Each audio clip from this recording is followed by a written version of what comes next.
Значи, като видиш плодовете на войната, почваш да се учиш всъщност какво е мира. Какво си загубил? Хората така явно учат.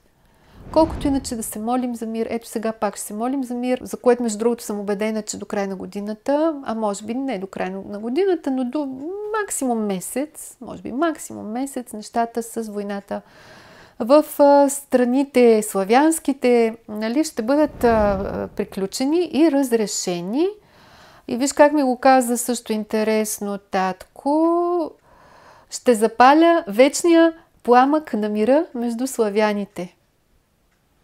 Това е за новата година, защото все още за абсолютен мир е рано да се говори, просто защото начело на славянските страни все още виждаме хора, които не са достойни.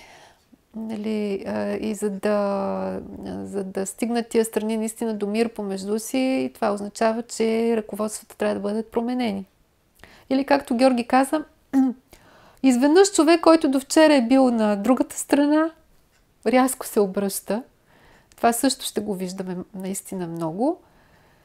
Да, защото хората на материята са силни.